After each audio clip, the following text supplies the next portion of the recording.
Hello and welcome back to another episode of Only a Bag, the Guide to Italian Travel. I'm Nathaniel Mellor. And I'm Darcy Melton. Thank you all so much for being back for another episode. This one, as I'm sure you can guess from the title, will be kind of a fun episode. Not a fun episode, Yeah. but, well, I mean, depends what you like. Depends what you consider fun. Crawly Cuties. Ooh, I like that. That's what I'm calling it in my head. Stinging, biting, and something else. I don't know, but I like creeping, crawly cuties. Yeah. That's just for me. That's not for the actual episode because we need to let y'all know What's actually in this episode. And if you have a fear of snakes or spiders or creepy crawlies, go on back and listen to a different episode or skip ahead to the next one. Yes, this will be about bugs, slithering reptiles, things with multiple legs, anything like that. That if it might freak you out a little bit, perhaps change the episode just as a little forewarning. And before we get into it, just want to say thank you to everyone who has been leaving us reviews and who has been following us. We very much appreciate it. It very much has been helping out the podcast too. Obviously the algorithm that controls all of us, but the more people that follow and the more people that leave reviews, the more frequently we are seen by other people. So thank you for helping other people find us. It also makes us happy. That is true. It does make us happy. It boosts our egos. And what's life without a little ego boost every once in a while? If you want to follow us on anything else besides this lovely, lovely podcast, we have a website. You can sign up for our newsletter there. The newsletter has not yet been, released, maybe? Is a good way to put it. We don't really want to put one out until we have a couple more subscribers, followers. I don't know what newsletties. I don't know what that would be called. But that'll be just more like information that's kind of a little bit more pertinent to your traveling. Just things like, train closures or things to be aware of that month or from the previous month. That kind of stuff. You can find that on the website, onlyabag.com. You can follow us, Only a Bag Podcast, on Instagram. And if you have any questions, comments, concerns, you can send us an email, onlyabagpodcast@gmail.com. And I think that's everything. I think that's good. Yeah. Yeah? We can get straight into it. Just straight into it. All right. So this episode, I think, is the basis of it to first describe that was because I think a lot of people coming here to Italy, traveling to Italy, have an idea that, I think the first idea is that a lot of people don't realize there are mosquitoes here. Yes. And if you are from the Pacific Northwest, you might not be sure what a mosquito is. It is a small flying insect that sounds very loud and sucks your blood. It is a wonderful creation, and us in the southeast of the United States are thankful for it every day. Maybe not every day. That was sarcastic, right? That was the whole thing. Okay. Because when you look at actually the display of the distribution of mosquitoes in the United States, they're like, there's none in the Northwest. There's none in the middle states either.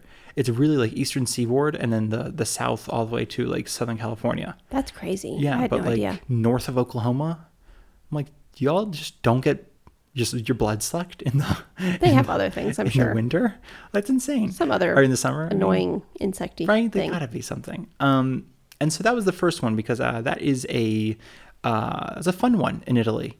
In the sense of, I guess I should start with Italy does have mosquitoes. It is quite a popular insect here in sunny old Italy, and actually for thousands of years now, Italy's had mosquitoes because going back to basically malaria.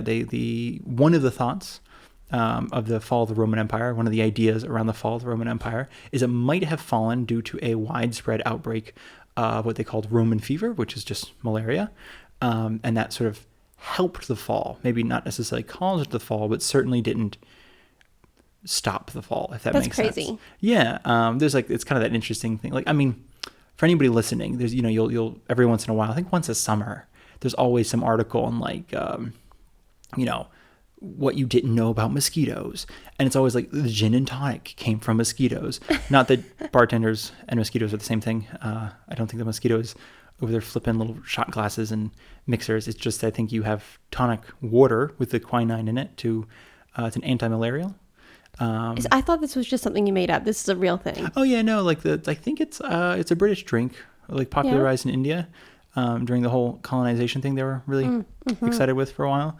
But it was supposed to be like tonic water has quinine in it. So it's an anti-malarial. So if you drink it, in theory, it's supposed to help prevent malaria. Wow. And because they're English, they just mix it with a little gin, make a little fun you drink. have to. Yeah, what are you going to just drink tonic water? I also don't know too. Like some tonic waters now are carbonated, but I don't think they were always carbonated. I think that's also one of those like, let's make this as fun as possible. But you always have these like articles, I think in the summer, where like what the mosquito has done for you. And I'm like, who wrote this article? Mosquitoes? Mosquitoes. Like, ridiculous. That's exactly, you found it. That's exactly who wrote that. I stumbled on it. So yes, that's basically there's definitely a thought process that mosquitoes led to the fall of the Roman Empire. And that's not really what we're talking about today specifically, because you're not going to be visiting Rome in 500 CE. However, what we are going to be talking about is the fact that, one, Italy has no more malaria in a broad sense of the term, in the sense of like, I think like America and France and Germany and a lot of other countries, they were basically declared like free of malaria. Like eradicated? Yeah. Okay. Again, I say in a very loose way, because every year there's a couple hundred cases of malaria in every country, like including the United States, and it's mostly from, I think in Italy specifically, it's majority from travelers coming here, like, and then Italians returning home who got bit by a mosquito, and like then during their travels, they come back here and they have already gotten that. Exactly, like there's virus? an incubation Is it period. A virus or disease? Virus, I want to say. Okay. Man, that I'm not illness. There we go. Well, it comes from the Italian word malaria. Huh. Bad air. I know. And then somebody, I think is actually a doctor in Algeria, discovered it was not air at all, but a little parasite or something like that causing it, a virus causing it. And then they're like, oh, and everyone's like, that makes so much more sense. Yeah. But they thought it was because of, and it's interesting, tying into Rome, they thought it was actually due to some sort of bad swamp gas causing it. Interesting. Which kind of makes sense because, Rome built on a swamp. Mosquitoes love swampland. It's smelly here and people are getting sick. Exactly. There's no more malaria since like 1971. It's eradicated in Italy. So if you're coming here with anti-malarial pills, don't worry, you're good. There are a couple cases every year, again, from people coming back or from people visiting. But those people don't spread it, right? Yes and no. They don't, but sometimes, like in theory, I think, and maybe in history once or twice, a mosquito carrying malaria can be on the plane and can, in theory, spread it when it gets off the plane. But no, I don't think they spread it. I don't think they unless they, I don't know, share blood. I think I don't know how it works too. It's like a mosquito that sucks the blood of a malaria patient and then goes and sucks somebody else's blood. There can be like a cross contamination there. Okay. But by and large, this is the kind of stuff that's kind of kept under close control. Yeah. And the reason that we find mosquitoes fascinating is there's one that's very new to Italy called the tiger mosquito. It's not new for us from Southeast United States, but it's fairly new to Italy in the last 20 years. And it actually comes from Brunswick, Georgia.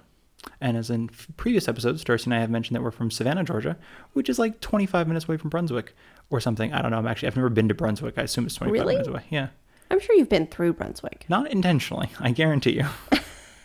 I don't know why I would. It's on the way to other places. Yeah, is it really? I don't know. Okay. How far away is it from Savannah? Because I know Brunswick stew. I don't know. Yeah, I know. It's popular. I don't know geography. You know that about me. Okay. It's nearby. Nearby Savannah is Brunswick. And in a shipment of tires to Italy, there's stagnant water and eggs from the mosquitoes. And when they offloaded in Italy, they pretty much spread to the rest of Europe. And so you get tiger mosquitoes, but there have already been other mosquitoes here. I think specifically what I looked up is is it called dengue fever? Dengue fever. Dengue fever, thank you. I can never figure out the pronunciation of some things. That's why I have Darcy. That is I'm an auditory learner. There you go. I'm one of those reading learners, I think. Mm-hmm. So I can't pronounce anything, but I know what it's spelled. But you know a lot of things. Okay, I know sorry. how it's spelled. Dengue fever. Well, I think because I was looking up, right now in the States, there's been, every year, there's a couple more cases of the West Nile virus, which I believe is a subsect of dengue fever. When I looked it up, that's what it told me. So if I'm wrong, I'm blaming you, Wikipedia, or whoever edited that entry on Wikipedia. But I thought it was interesting because I think again, going back to where we're from in the States, in Georgia, I think Georgia just had its first cases, or Savannah just had its first cases like this year Right. of West Nile. And it's been in the States since like the late 90s. And again, this type of tiger mosquito carries that. Like there's 3 different types of mosquitoes, and they kind of don't all carry malaria. One kind of carries malaria, one carries like dengue and Zika virus and a few other ones, and one carries something else. I can't remember. Oh, wow. I just assumed they all carried Right. all You would of them. think. You're just like, oh, of course. Or the potential to carry all of them. Right. Okay. But it's 3 different ones. And the ones that carried Zika and West Nile have never been here until they were introduced. And again, like this has already gone too long for mosquitoes. You guys don't care too much. But what makes it really difficult is, especially in like France, for instance, they've noticed over the last couple of years, they've had warmer winters. And the tiger mosquito specifically has adapted. It used to only live in like the eggs would die in a cold winter. Yeah, they're from Brunswick. Makes sense. Right. Well, they're from China, like South China. Okay. So, but still, yeah, pretty much the same climate. Sorry, they're from China originally, then came to the States and a few other places, and then came to Europe. Okay. But typically the eggs would die in a cold, like just in a freeze. And recently, in this last like decade or two, they've been adapting really well to freezes. So if it's a short freeze, the eggs don't die, and that's creating issues, especially in places like France. And I only say that specifically. There's an article this year that like, why are the mosquitoes so bad in France? It's because we had a really mild winter, and a lot of the mosquitoes did not die. They either like incubated, I guess, and then in the spring they came out rather than coming out only like late summer after having like the 3-month period or 2-month period or whatever it is that it takes for them to hatch. Wasn't there a really bad year? Wasn't there a really bad year for mosquitoes in, what is that place? Venice. There we go. Well, that's the thing too, and that's something that's part of the reason I mentioned this is because there might have been, for sure, like I think every year is a bad year for mosquitoes in Venice. I don't know how cold, I know Venice gets cold because it's north, but it is also low, and it like the canals don't freeze, so I don't know how cold it actually gets. But I have heard and I've read, you and I haven't spent that much time in like Milan and Torino or anything like that, but that region apparently gets really bad mosquitoes in the summer because it's all just stagnant water. It's all farmland. And the entire Po Valley, again, for our dear listeners, one of the most polluted places air quality wise in Europe is actually in Italy, and it's called the Po Valley, named after the Po River. Not after the pollution. Oh my gosh. Also not named after the much loved Kung Fu Panda character. True. Isn't his name Po? Yeah. Yeah. Okay. Just making sure. I didn't want to make that and then like have to undo it. Just so good. Out. Okay. So the yes, Po Valley. Not named for the pollution. It feels like a Southern American joke, like pollution. I don't know. I am a Southern American. Good point. So with that in mind, so it's interesting because that is basically just like covered in farmland, specifically cattle production. And so it does tend to, and pig and other sort of livestock production. But in the winter, it gets really, really, really bad to the point that Milan has like air quality alerts. If you have asthma, they recommend certain days you don't leave the house. I think also Milan and possibly Torino have, or Turin, if you will, have days of the week, like, A day, only X amount of people can use a car. On B day, everybody else can use the car. So it's not contributing to air pollution. And I say all that too, in case you're coming to Milan or Torino for like a Christmas market or something like that, which we'll get into towards Christmas. But I think Milan has a very famous Christmas market. It's just, you're going to a place with some of the worst air quality in all of Europe in the winter. And during the summer, because it's like literally just, livestock and humans, and it's just, blood bags, the entire valley. It's a huge breeding ground for mosquitoes. So a lot of travelers who come to Italy, specifically Milan and Torino, have found that like I've never seen more mosquitoes in my life than I have there. If you're from like Alaska or like Siberia or something, and you're one of those people who post those pictures of like, I walked out of my house and you're covered in mosquitoes, it's probably not that bad, but like, because those pictures like for people in Alaskan summers, and it's like their hands are just covered in mosquitoes. Oh my God, no. Yeah. Oh, okay. Well, there are photos out there of people who live in like Alaska and this sort of, I guess, tundra where it's just really horrific mosquitoes. And that's kind of like they are apparently, not quite, but in Milan, Torino. Thankfully, I mean, in Venice is bad too. And that's the other reason we mention it, because and again, I will tie this up and then we can get to the next point.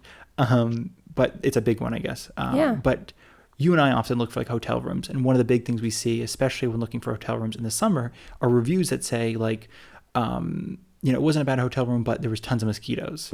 And that's really difficult, especially as you mentioned in Venice, because we're going to Venice soon to fly out of Venice. And we're like, oh, we should stay the night in Venice and stay at a hotel. And a lot of these hotels, even nice hotels, had mosquito problems, which sort of... I mean, of course, they can't sense. control the mosquitoes. Yeah, and I don't think the mosquitoes breed in the canals necessarily, but I think it's like there's still stagnant water in... like if it collected underneath the houses and things. Like I think the canals themselves have too much moving water, but I think it's still there's still places in just because it's such a wet area. Okay. I'm not entirely sure because I know mosquitoes don't do well in moving water. Right. So all that is to say, there's not much to do. There's like not much you can do against mosquitoes here. Like there are nets and netting that you can put up, but a lot of hotels don't have them. A lot of hotels don't have screens on the windows. And I think what's even worse, as we've talked about in the hotel episode, is a lot of hotels still don't necessarily have air conditioning. So when you're in a hotel in the summer and you have no AC, you want to open the window, but you're essentially just letting in, mosquitoes the entire summer. So that's kind of the big point. Basically bring like a lot of the big traveling forums like Rick Steves and Reddit and Fodors and things like that recommend bringing your own like American bug spray or bug wipes because there's like because you can't bring an aerosol on the plane. You can't bring an aerosol, but you can bring a liquid. Okay. And you can bring liquid with a spray cap. Okay. But you can't bring like an aerosol can. So if you have one of those little sprays, there's also this like DEET wipes, the DEET. And things like that. Apparently that works really well compared to like all the Italian ones because it's fewer chemicals allowed in bug sprays here. Yes. So they don't really, there's not a lot of ones they sell here that are like those sort of industrial mosquito killing sort of bug sprays.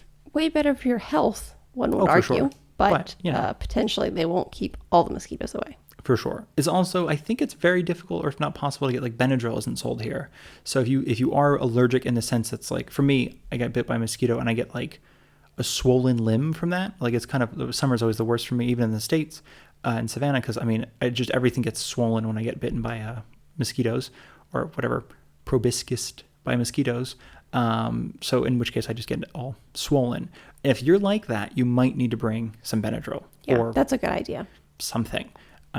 I think that's mosquitoes, which is a nice like 15-minute introduction into mosquitoes for those of you who really just needed to know, bring bug spray. Do you want to talk about Papatachi?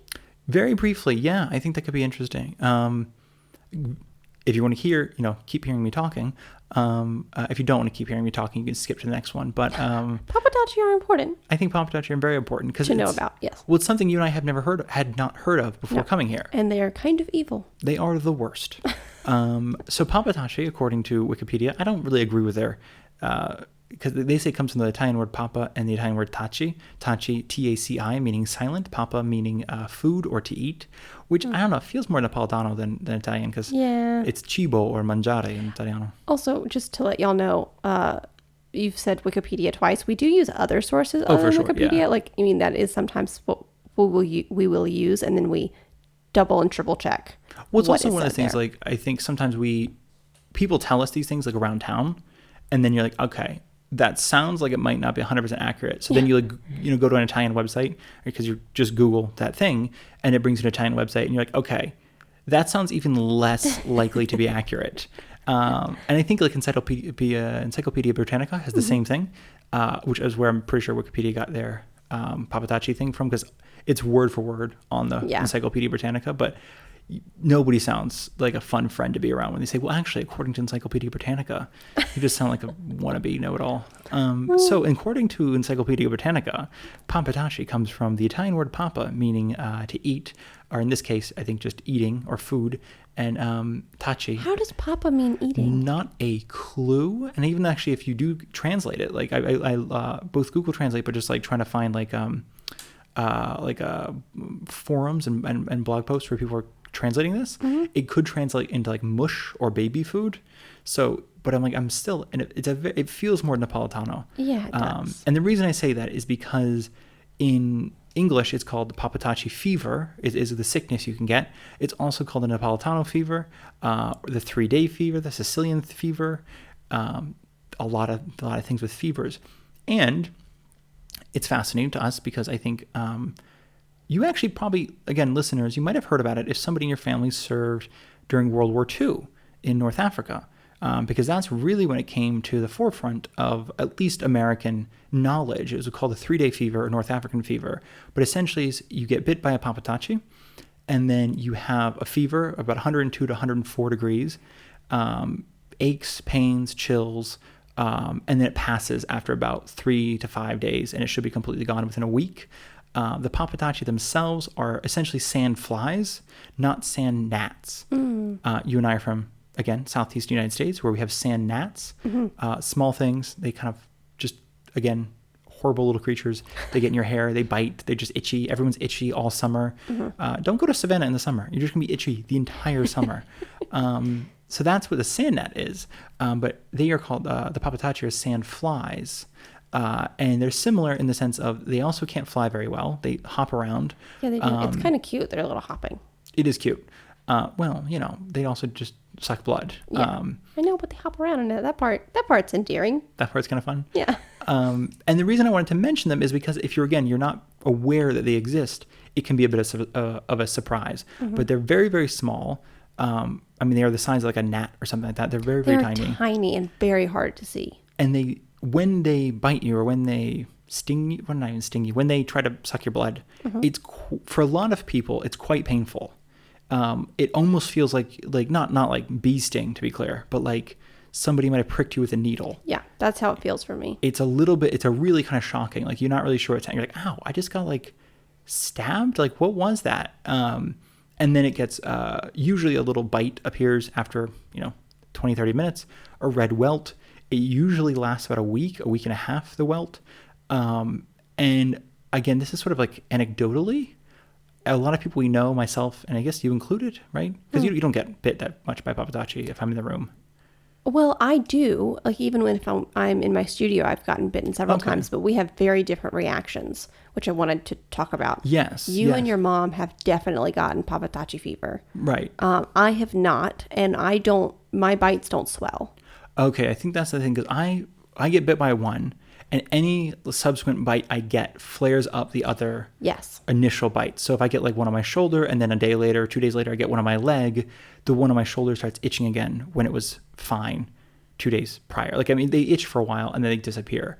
The itch kind of disappears, but the welt is still there. But I've noticed that every subsequent bite I get reflares up the previous bites. And I think after, for me, it's like 10, 12 bites is when I start feeling ill, and not necessarily, it could be the Papatacci fever, could just be genuinely like run down, lightheaded, ill, just like not feeling good. I think only once maybe I've gotten a fever from it. But you don't seem to react that badly. No, they definitely hurt. Like it's like a pinprick when they sting or bite or whatever it is they do. And I can feel the others flare up momentarily. It almost feels like a very gentle electric shock. Like if you've touched something that accidentally shocked you. They kind of all do that, like a little buzz, and then it goes away. Okay. So the venom is definitely like reacting with the other venom that's still in your body, I think. But that's the thing. It's not a venom. It's an enzyme, and it's basically an enzyme. It's phrased in a lovely way. It's like, what does the Papatacci, in exchange for blood, injects an enzyme that basically, so fun. I know, like in exchange, it wasn't an exchange. I did not agree to the exchange. And it basically prevents your blood from clotting, like a mosquito, because they do the same thing when they hit you with the proboscis. Yeah. They inject an enzyme to prevent the blood from clotting, so they can suck more. Yeah, it's kind of fascinating. Wow. Really wild stuff. And I just wanted to bring that one up very briefly because if you are traveling in Italy, especially in August is the worst time of year for them. They do tend to fade in September. They're not really around in June. They like mid to late July, they start coming out. But August is the worst month for them. And if you do get bit by them, again, you can usually tell. And I wanted to basically throw that out there in case anybody ends up with a fever and they're not sure where it's from. It's a really good chance it's not like malaria or anything like that. It's just you got bit by a Papatacci and you have a Papatacci fever. Again, in a week, you'll be fine. I don't think anyone's ever died from it. I don't think the complications are actually complicated from it. It seems to be like across the board. It's just a really unpleasant 3 or 4 days. And as a last little note, I was only thinking about your aunt who happened to visit Venice. And she had a little, she rented an Airbnb and they had a little porch, like all the plants on the porch, like a porch, I don't know, garden. And something that you and I have to keep in check is our plants on our balcony. And I think we told her the plants on her balcony, even though it's not her plants, they're just part of the Airbnb, is the papataci do like to be in the soil, like that little top layer of soil of the plants. And even for us, if we go out and water our plants in August in the evenings, it'll kind of a couple of little bugs will pop up and start hopping around, and those little papataci. And the males are okay. The males just eat plant juices, and I'm quoting Encyclopedia Britannica here. So I don't know if even Encyclopedia Britannica knows what plant juices mean. But it's the female papataci that basically need blood. And they don't always take it from humans. They typically go for like rodents, cats, other things. Yeah. But if they're near humans, I imagine they'll sort of settle for second place. So that's all to say. Yeah, mosquitoes, papataci, they both bite, or whatever it's called. They both suck blood. Both exchange enzymes. Yes, and I think so that's fun. Yeah, right. And the only like positive I will say about papataci is with mosquitoes in the room, I cannot sleep because that little zzz sort of noise is just infuriating. Yeah. But papataci do not make a sound. I've been bit once on my eyelid and didn't even know it was there. Little super spies. Yeah, so it's almost pleasant because apart from the pain, and I've woken up before because of the pain. I've woken up like getting bit by one and thought like I rolled over on like a needle or a burr or something. But they don't make any noise, so you can easily go back to sleep afterwards. So I appreciate that, papataci. Thanks for looking out. Okay, you ready for the next insect, which is not actually an insect. It's an arachnid. Sorry, I'm having trouble talking today. Let's talk about arachnids. Love it. A spider is ragno. One spider is ragno. Ragno? I always say with an E. Ragno. And 2 spiders is ragni. Oh. So, I didn't teach people Italian. You're teaching people Italian. Look at that. It's just a fun word, I think. I always think it's arachidi, which is peanuts. Yes. But doesn't arachidi sounds like it should be spider? Arachidi sounds a lot more like a spider than ragno. Ragno. Because also it is but the queen in Spanish is reina. Reina. So like... Ragno is spider. Reina is queen. Wow. No, sorry. Regina. In Italian, yes. Yeah. I was thinking in Spanish they both come from Latin. Spanish is reina. Yeah. Ah. So I thought that was interesting. Okay. So fun little Italian and Spanish lesson there. So... spiders. Just to get this out of the way, if you come to Italy and you see a spider in your house, in your hotel, it's probably not going to hurt you. There are many little house spiders that exist. We have lots in our house. We just leave them there because they eat mosquitoes and papataci and mostly keep to themselves. They also like to visit each other. We have the cellar spiders in our house. So cute. Yeah, sometimes they'll disappear for a couple days, and we're like, oh no, it left. And then we find it with another, well, we're assuming it's that one, with another spider friend, like in a different corner. And I'm like, oh, they visit. And they'll like come back to their little web later. It's a little weird, I realize, because like we tell it to your dad, and he's like, you guys have spiders in your house? But I realize when you have like every Italian Airbnb you're going to ever rent probably has cracks somewhere in the house, depending on when the building was built. Yeah, I was thinking like in Florence, like a lot of the Airbnbs are like in historic Florence. And I'm like, there's so much airflow between the outside and the inside. You're going to get tons of bugs. And if you don't have like 1 or 2 spiders, then you're just going to have a house full of bugs. So for us, they absolutely help keep the, you mentioned the mosquitoes and the papataci. Like we just sort of usher them up. I'm like, no, go towards the corners. One of our spiders had babies. It was horrifying. Most of them ended up leaving because we couldn't bring ourselves to like relocate them. It was going to be sad. It was sad, but also we couldn't, I think, figure out like what how do you manage that? Yeah. Do you put them in a bowl and hope for the best? Like how do you usher them outside? But it turned out fine. Most of them left. A few of them stayed at home, lived with their mama, but it was all good. I think that a lot of them had left since we left and came back after 6 months. Like we didn't leave. We left all the doors open, like to the house, so that there'd be airflow and prevent mold. We learned that one time. The ones to the balcony. No one could like enter through our front door. Correct. Sorry, the ones to the balcony left all their doors open, and so there wouldn't be any mold. All the airflow would prevent mold from growing. and I think it made it so I guess there's like not enough bugs coming in somehow, because like all of our the spider webs were empty when we came back. Mm-hmm. So but I think a lot of them have come back now that we're feeding them again. Yeah. Okay, so let's get into talking about other spiders that are not in our house. Yeah, let's do that. So there are only 2 venomous spiders in Italy, which seems weird to me because I just think of so many spiders just being venomous. So one is, let me grab my notes so I say this right, La Malmignata, which is you're giving me a weird face. No, I'm curious, like the bad something. It's the Mediterranean black widow. Oh. Yes. And so cool. So you can identify her by her 13 red dots on her abdomen. So that requires getting super close to this. Yeah, you shouldn't spider. actually get close enough to count them. It's just a fun fact. Like 13 red dots, so spooky. That is cool. I'm really into spooky season. So I just think that's... We're ramping up to Halloween for sure. We're ramping up. I just think that's fascinating. Yeah, don't get close enough to identify them because those spiders are bad news. So they live in the grasslands and rocky areas of central and southern Italy. Okay, so if you're going to Puglia, I guess is what it sounds like. Yeah. Oh, Darcy's coming for that next. I'm sorry. No, it's almost a spoiler, but that's good. That's good. Foretelling? What is it? Foreshadowing. Okay. Wow. It's just our movie unit's coming next. Okay, so that is one. I mean, they are pretty obvious because they have the red, or the dots can be red, orange, or yellow. I think most often they're red, but okay. It looks like a bad news spider, you know? Fun. I like Bad News Bears, Bad News Spiders. Yeah. It's a fun sequel. The other one is called Il Ragno Violino, which is, in English, we have the fiddleback spider. Oh, so you say that like we're friends with the fiddleback spider. No, with the fiddleback. Oh, no, but I've heard of it. Oh, okay. I've never heard of the fiddleback spider. It's got like a fiddly violin shaped abdomen pattern. Very cool. Abdomen? Seems terrifying. I think that's what it is. So it's also the recluse. I don't know if it's the same as the brown recluse. Interesting. But it is a recluse. So it's just like a little hermit, basically. It doesn't leave the house. Yeah, but that's kind of what it does. Like it is going to be more scared of you than you are of it, unless you have like arachnophobia, which is valid. But they're described as being shy. Love it. So they are venomous and they can hurt you, but they're not aggressive. And this is not victim blaming, but it's like you're not going to find one like in your bed, basically. Yeah, it's not going to come get you. Some websites are like, it won't hurt you unless you hurt it. That's not what I'm saying. Because if you get hurt by a spider, I'm not going to blame you. What does that mean? Like you like punch the spider? It's gonna eat you? Like, no, what?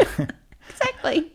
But it's if you like move, if one happens to be in your house, which is not that likely, if you like move the refrigerator or the couch and you see one, it's going to run away. Okay. It's not going to like jump on your face. And a lot of this is, if I can throw it out now, it's really good information, I think, for Airbnbs, because you mentioned central south Italy, dry areas, plain lands. And again, that really does, the reason I say Airbnbs, it could also be, we talked about in the episode for like, instead of an Airbnb, here's where you can stay instead. And one of them was a converted farmhouse. Yeah.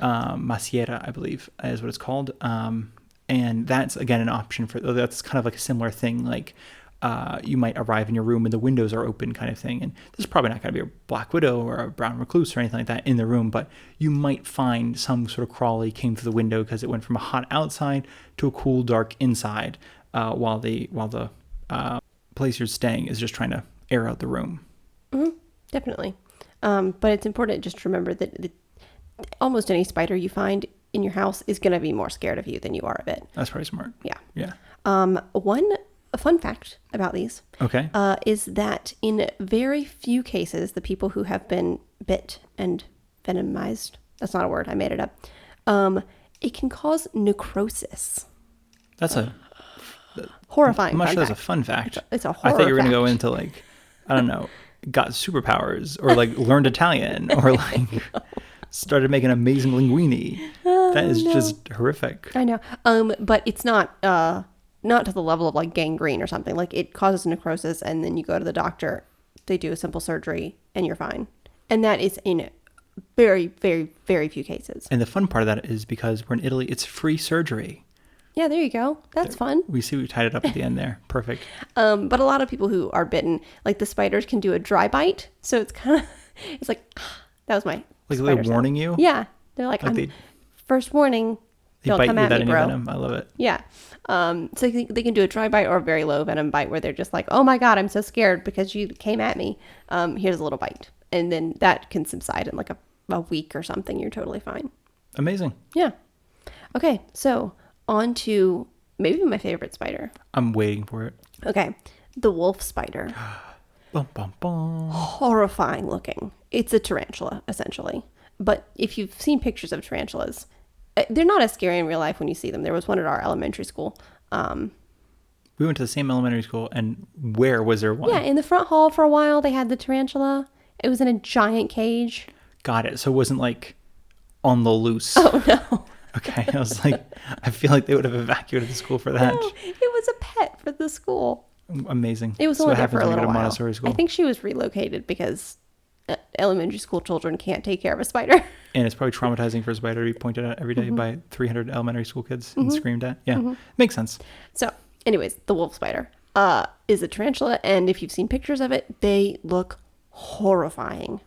They're actually totally harmless. Not going to bother you. Yeah.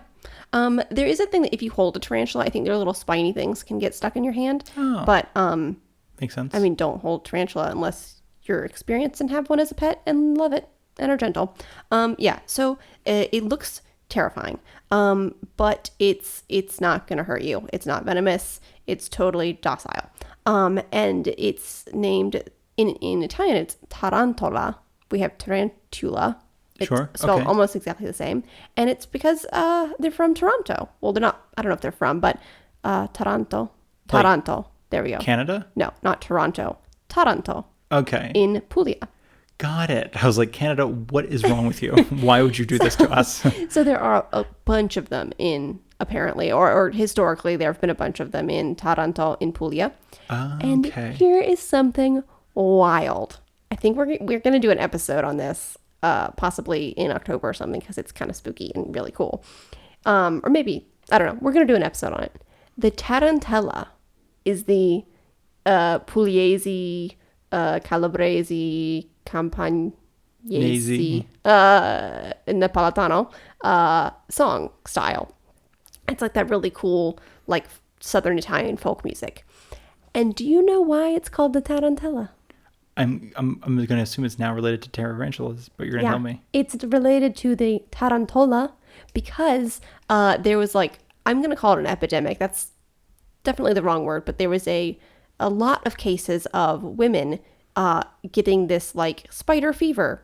No one called it that, but they would have it they would get restless and what is it? They would just get they couldn't stop moving. It was almost like a mania. Oh, interesting.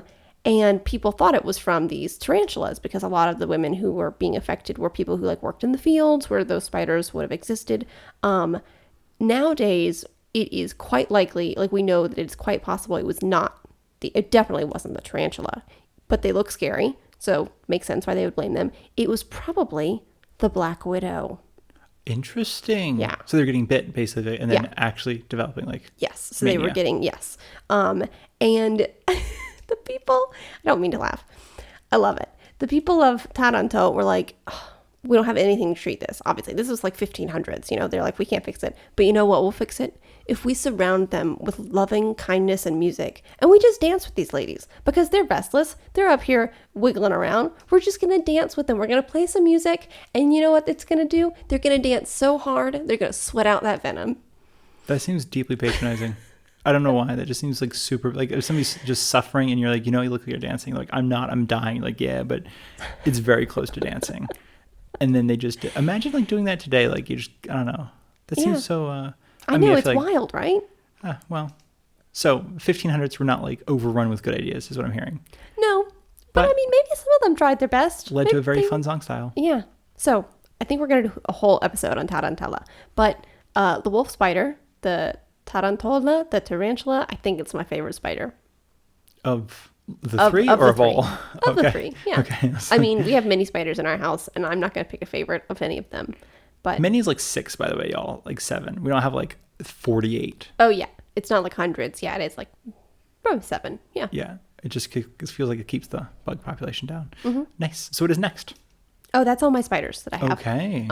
That's why I ended on my favorite and most historically pertinent. Perfect. Okay, so next, do you want to talk about snakes? Yes, let's talk about snakes. Doesn't have to be very long at all. And this is only really would affect you, our dear listener, if you are like hiking. If any of your trip is planned around hiking, this affects you. If none of your trip is planned around hiking or like being out in grass, then you're fine. And you're very lucky because there's very little grass in Italy. So you should be okay. But no, there's basically something like, I think 19 types of snakes in Italy. 7 of them are venomous.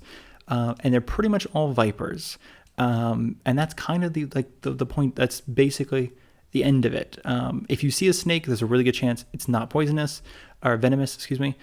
It might be. Even so, just get out of the way.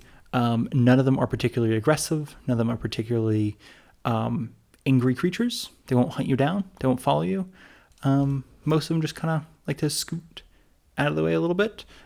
We've seen them, I think, like rarely you'll see them at like the beach or something. If you go to like a really rocky beach that isn't that developed, that isn't that like super traversed with people all the time. Like you'll sometimes see snakes like laying out on rocks and stuff because you see like lizards all the time at beaches. Like, again, depending on what kind of beach you go to, but if it's a rocky beach, like even sometimes the Amalfi Coast will have like little lizards on the walls. But all like on the rock walls and things, not like on the pebbles or sand where you're going to be not the sitting. pebbles and stands. Like if it's a rock wall behind you or something like that, they might be in the cracks of that. But yeah, it's really only an issue if you're hiking. And if you are hiking, there's a really good chance that you'll have a guide or something to tell you what to be aware of. Definitely wear boots so that if one comes for your ankles, you're safe, and grab a stick and kind of make noise and stuff in front of you. And then you should be fine. I was thinking that's the popular, that's the go-to wisdom here, is that if you make noise, you'll scare the snakes off the path. And if you don't make noise, then they'll just get scared and run away when they see you. But most people around here who go hiking like every day for the last 80 years have never been bitten, let alone really been threatened by a viper. That being said, you have a really good chance of living. So even if you get bit by one, I mean, you have to see a doctor within like 24 hours in most cases, but an amazing chance of living in that 24 hours. So yeah. And then after the 24 hours, once you've sought medical treatment. Yeah. Once you have like anti-venom or something, you're fine. Yeah. Sorry. It was like, you could really live out your best life in those 24 hours. That 24 hours is just for you. No, I should say yes. If you receive medical treatment, but I say that too, because I think we live in a place that's a little rural, and anytime we get visitors who want to go walking, they're, oh, what about snakes? Like, what about this? What about that? And it's not that much of an issue at all. It's very much and I think even in the Dolomites and stuff, like where people go hiking like a lot, it's not much of an issue. They rarely have snake bites. So you'll be safe. We did encounter that one giant snake in Scalea we were just walking through, like 4-foot high grasses. Yeah. It was like covering my face, basically. We immediately turned around. Yes. I didn't actually see it. I could hear it, and then you saw it because you're over 6 feet and you could like peek over the grasses. Apparently it was huge. It was massive. We quietly turned around. Yes. And then started walking very quickly. Yes. Because I'm like, I don't know if I can outwalk a snake, but we're going to do it. We're going to do it now. Because I feel like running was a little too much of a commitment to the situation. But like a fast walk felt appropriate. So that is snakes. I felt like I was in like the Everglades with, the pythons people let out of their house. Sure. Yeah. But I don't know what kind of snake it was, but it was scary. And it didn't do anything. It was just chilling. Just hanging out, having a day. But we were both like bringing groceries back home. So it was kind of like not what you expect to see. Yes. So what's after snakes? Wasps. Well, this is a fun one. Yeah. Potentially our least favorite insect. Yes. I think by far. We have no wasps in the house, for those of you curious. Oh, no. Definitely not. They are relocated if they come in the house to outside. That sounds so stern. I like that. They are immediately relocated outside the premises. Exactly. And so you're going to not encourage us. What is it? Educate us about wasps. Yes, I'm going to educate you about wasps. Please do. I'm very excited. I'm going to pick up my notes again if you hear a rustling. Okay. So, there's wasps in Italy are, I think we would call them hornets in the US. So like we have like the brown scary wasps in Savannah, which are like svelte and creepy. But the ones here are like those big yellow and black friends. Yes. Yeah, I think that's fair. So basically any wasp you see is going to be, the big kind of scary yellow and black thing. there are, like, I think 3 different types, basically. Quite confusingly. Okay, so they're called Vespa or Vespa, which is where you get the little scooter from, which is really fun. I like that. Fun fact. Yeah. So See, that's a real fun fact. that was a real fun fact. Necrosis is one of those kind of, tangentially fun facts. Okay. But Vespa, being a little scooter and a wasp, that is a fun fact. Okay, I'll keep that in mind for my horror facts. Okay, so let's talk about this. So there's Vespa velutina, I think, and that is the Asian hornet, is what it's called in some circles. And allegedly, this is a crazy story. Allegedly, one queen arrived in a shipment of pottery, like bonsai pots and things, from somewhere in Asia to France. One single queen arrived in that because they hibernate in soil and things. Okay, makes sense.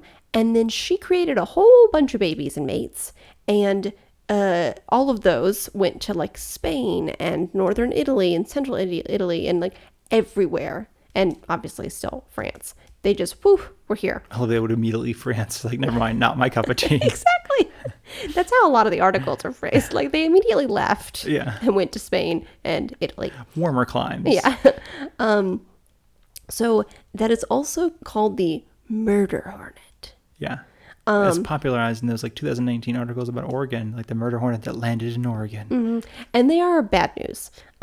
They suck enormously. Yeah, yes. They are kind of evil innately. It's probably not their fault, I'm sure, but that's just what they do. They go in and they will. They're the ones that will invade nests of other wasps and bees and things like that. They go in and kill the queen and they repopulate and they're like, this is my nest now.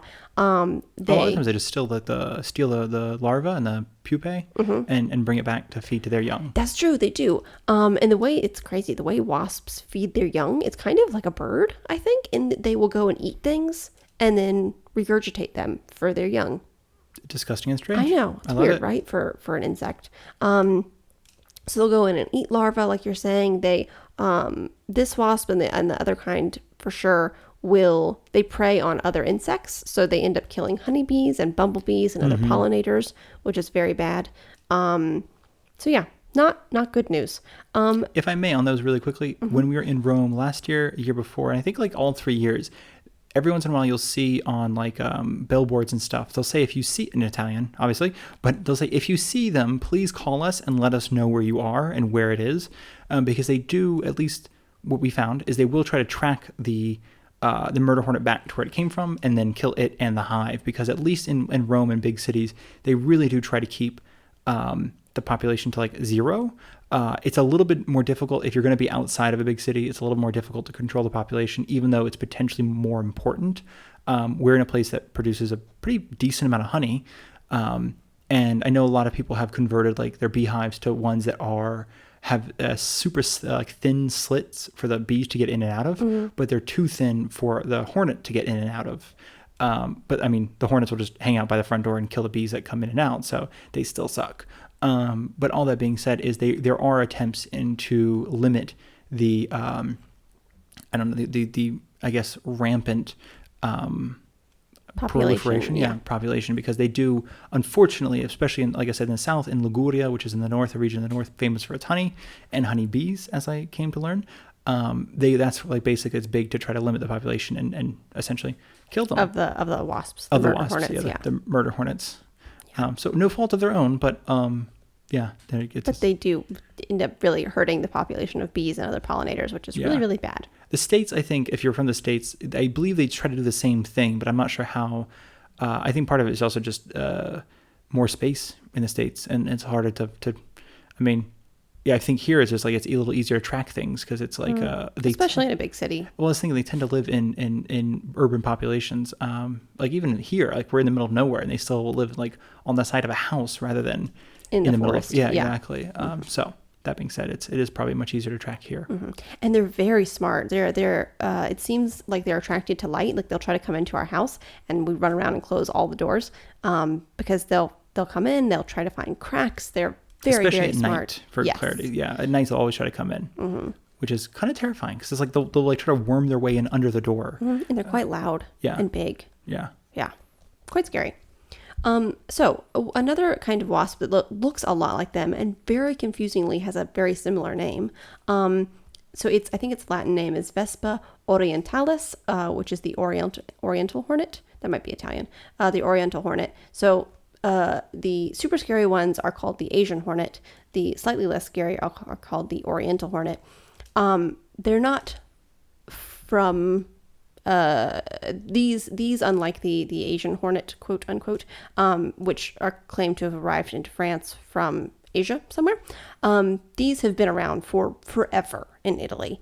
They are named the Oriental hornet because the person who, quote unquote, discovered them did so in the, quote unquote, Orient. I like all the quotes. Yeah. This is fun. I just want to be, I'm not saying these words. I mean, I am, but I'm not the originator of those words. Okay, I get it, yeah. Yeah, so they've been here for a really long time. But interestingly, so there's kind of this theory that they are coming from Asia. Like there's an infestation or something from Asia of these Oriental hornets in northern Italy. That is not true. They've been in southern Italy for a very long time, but because of climate change, they're migrating up into regions of Italy where they have not lived before. So there's this faux sense that they are coming from coming from Asia now. They're not. They're coming from southern Italy. Interesting. I had never heard of that. Yeah. I think they are also quite bad news in that, I mean, they're wasps and they're going to do bad things to bees and other pollinators, but they're not as prolific and harmful Good to know. as the murder hornets. No, that's actually really good to know. Yeah, no, because that's obviously, again, bees here are a big thing. People, I mean, for the breadbasket of Europe, it's kind of like, or one of many breadbaskets of Europe. It's kind of important to have pollinators and having, and I think some wasps, for clarity, like I know that there's a type of wasp in Mexico that all wasps, I believe, are pollinators, but they also produce honey. But I don't know how much of a pollinator these bad boys are, because I don't see them around flowers. No, I don't either. They are just going around effing things up. Yes. That is some strong language to say on this podcast. Okay. I think we're going to have to keep it PG. But yeah, those are the two scary wasps and / hornets. And what's a third? You said there was a third or no? Well, there's something called the European hornet, which I couldn't find that much information on. That's the most basic sounding thing in the world. I know, and that's why I kept doing the quote unquotes, because they have racist names for the two that are scary.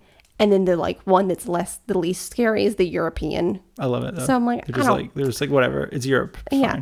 It's kind of like the honeybees. One is the European one. Like we have honeybees and we have the other honeybees. It's like, okay. If I may throw it in there very quickly though, if you are going on anywhere picking grapes, which would be basically October, November, if you're going grape picking, be aware there are, whether we're going to call them, I don't know the vernacular. I call them yellow jackets because I'm from America, and I feel like America, we should call things yellow jackets if they're yellow and they sting you. There are little yellow jackets that will hang out in grapes, both inside hollowed out empty grapes, but also just on like clumps of grapes. I think we've been picking 2 or 3 times at this point, and I've gotten stung every time, at least once. So it's avoidable, but not really. It's kind of like, you are going to have to clip off I don't know why you'd be picking grapes, but if you go to like a vineyard and they're like, yeah, you guys can walk the vineyard and go pick your grapes, just be aware that you can absolutely get stung. And then in that also similar note, if you are somebody who likes to go foraging, again, I'm not sure what you're doing in Italy foraging, but you might be. And you might be like, oh, wow, those fig trees look amazing. And you might go for a fig. Some wasps like to make their homes inside of figs. One thing that you and I have to be aware of is that when you go fig picking is to basically break open every fig to make sure there's not a wasp inside. Or other little wormy bugs. Yeah, sometimes there's wormies and larvae and stuff like that. It's funny, like in the States, again, I don't know if it's a difference in like chemical, like they spray the things, but even like here, even if you go to the store and buy figs, like these are, figs from, whatever. It's very like commercial is the word I'm getting at. It's a very commercial. In the US? Here in Europe. You can still break open figs and find like worms in it, like dead, dried, very dead worms. But in the US, I've almost ever opened up a fig and seen a worm in it. So I'm curious if it's like just a different. That's true. Even on trees, just in people's backyards, which are not, industrially fertilized by the homeowner. I wonder if in the US there is some they spray for mosquitoes, obviously in Savannah. Tons. I wonder if the chemicals that they spray from that keeps down other things as that well would be getting into fruit. I don't know. That doesn't really make sense. Because I'm curious if it's also like figs. I don't think are native to North America, so I'm curious if it's also a just like there isn't that many natural things that would eat figs, or at least like because there's that in like if you ever read Overstory, there's a part about how a fig, I think in Southeast Asia, can only grow after it's been pollinated or fertilized by a wasp. So they're little wasp figs basically, like, and they're edible, but they have to be, I think, somehow fertilized by a wasp. And there's some that like they like plant, like the wasp plants like eggs in a fig, and then they hatch, and somehow like that fertilizes. It's this whole crazy thing. What? I know, it's wild. So just be careful eating figs, y'all. I mean, if you're out and about having a walk, like nature walk. I say this too because there's a lot of those like nature walks that'll bring you like, I don't know, here, like you and I go on a walk, and like you could stop and pick figs and blackberries and like, yeah, for sure, all sorts of things, like cherries and anything that just basically was either somebody's property at one point and has kind of turned wild, or just went wild 50 years ago, and now it's just like, oh, that's a cherry tree that people pick cherries on. So just something to keep in mind. Yeah, we always, with blackberries, we don't open them. With berries, you can just eat them. Just eat that and hope for the best. Yeah, cherries, apricots, what did you just say? Figs, yeah. Things like that. Yeah, we'd break them open. Just to check to make sure we're not eating anything that's living and stinging, ideally. Yeah. Well, a wasp in the mouth seems horrifying. So what's next? Let's talk about scorpions really quickly. Very quickly. Only one kind of scorpion is native to Italy. It only grows. Really? Yeah, right? Kind of wild. Because I think Spain and Portugal have a number of but there scorpions. are several that are here, right? Well, only one native, and I think only one here, really, unless they're introduced. And it's a 3 to 5 centimeter long scorpion, pretty much predominantly in like Tuscany for whatever reason. But it's in the north especially, but like Tuscany seems the big region. But basically basements, garages, things like that, they'll hang out in there. They have a sting, but it's like barely a bee sting kind of thing. Not bad at all. They don't, again, like you mentioned, the spiders, they are more scared of you than you're them kind of thing. So it seems like just one of those things that, like, you and I, spiders are not part of Southeast USA. Spiders? No, scorpions. Sorry. But I think like Arizona, I feel like, so you and I have never grown up with scorpions. So I feel like if you grew up with scorpions, you're not afraid of them. You're like, yeah, scorpions, whatever. I also grew up thinking, like, because of movies, that scorpions were like quite large, like 3 to 4 inch long things. Right. Which I think there are some that are like that. Scorpion King. Yeah. Okay. That's why I watched that movie with The Rock. It was a horrible movie. Turns into a scorpion at the end. Worst use of CGI ever. It was very scary because of the bad CGI. Yeah.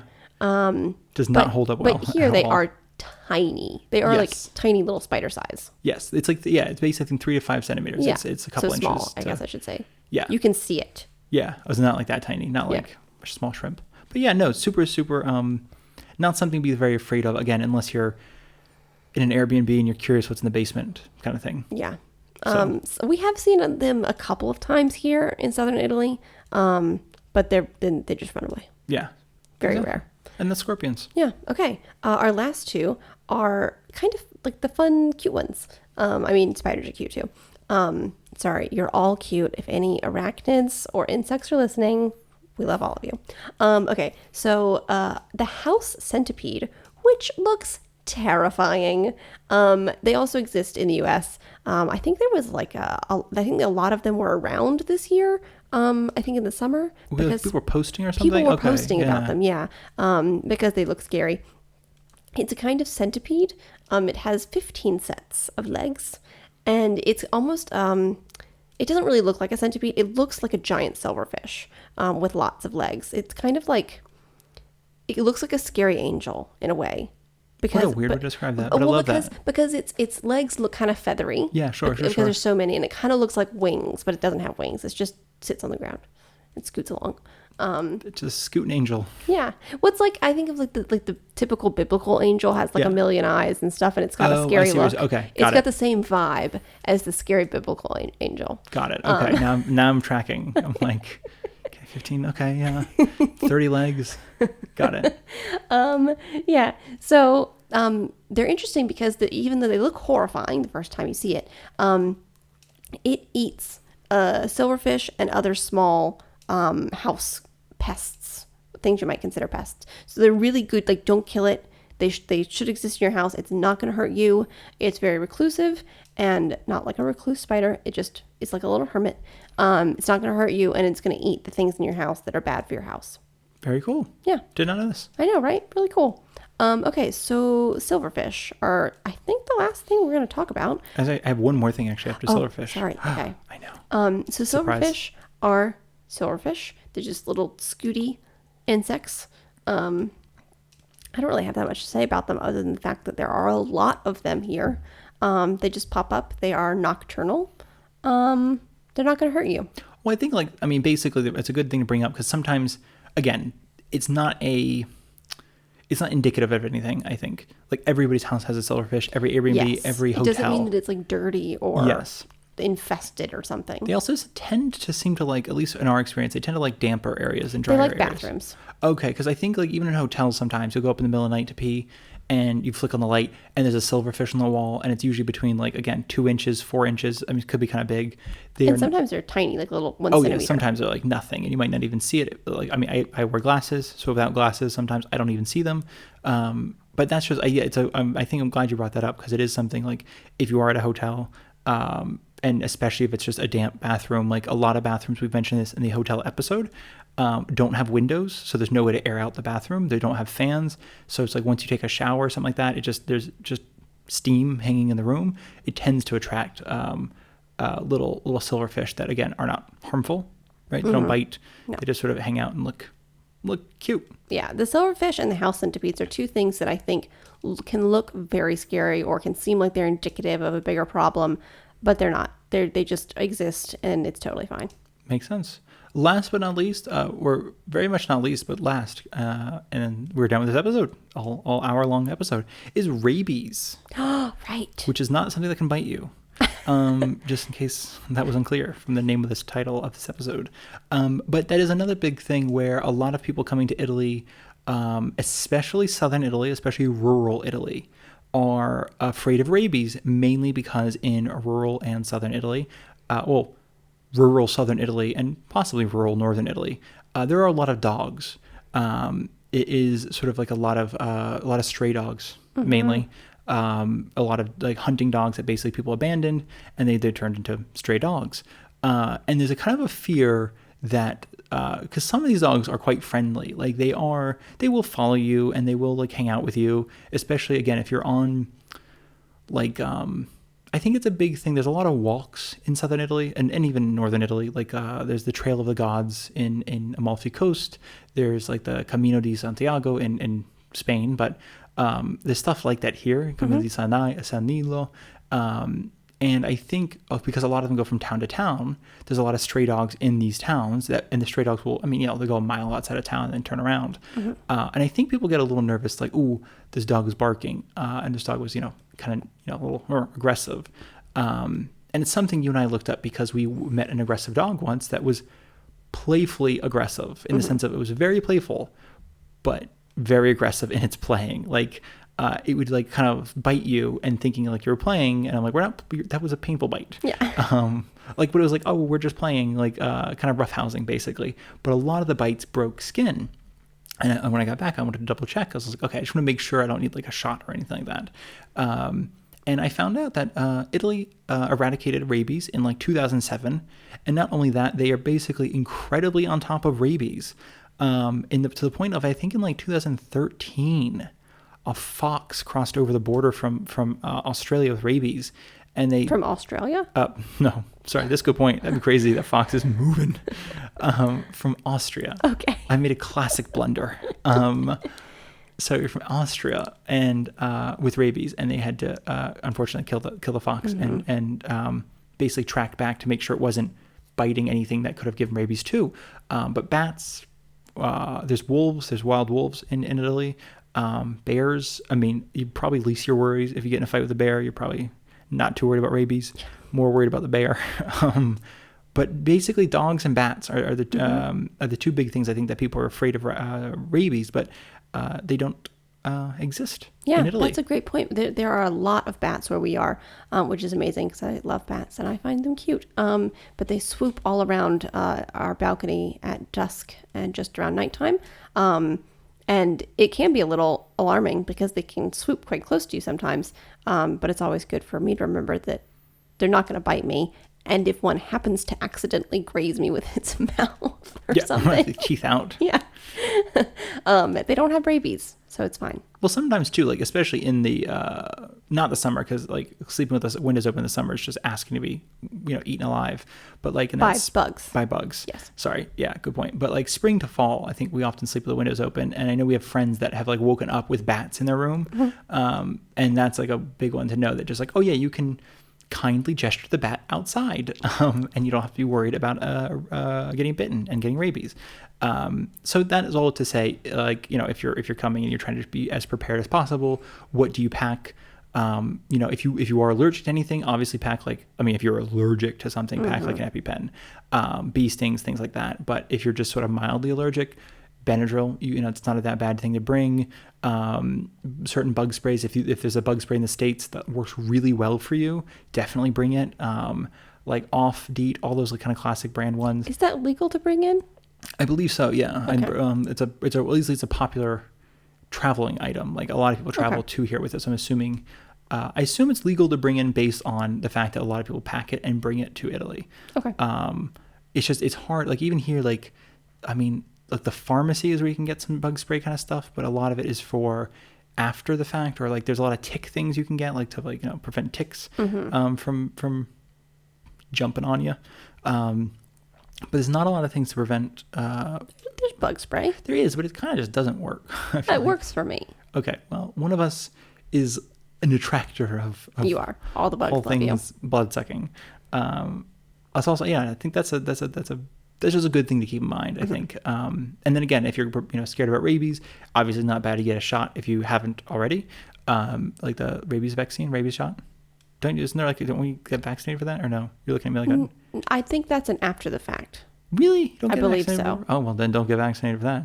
Yeah, I don't think a doctor would give it to you if you asked. I think the doctor would know. Yeah. I thought there was a rabies vaccine we were all supposed to get. Man, I don't know what I just go to the doctor. I'm just start jabbing me. Figure it out. Because when I first went traveling, everyone was because I didn't know where I was gonna go. Everyone was like, oh, you should get I think it was I think you can get malaria. And I think it was Hep C or something. You're supposed to get. There's a couple. I got a couple of vaccines because it's all the basically what if you're a part of the Peace Corps, I think they give you this slew of vaccines, and I think I just got whatever that was because I was I don't know whoever I'm going, I should probably be safe. I assumed rabies was this and that. I didn't know. I think rabies is what you get after you've had an incident where you think you may have contracted rabies. Then they give you, I think it's a round of 2 shots or something, which are supposed to be unpleasant. So I've heard. So I'm just over here assuming I was immune. It's a good thing there isn't rabies in this country. Wow. So I'm learning something new every day, y'all. I think.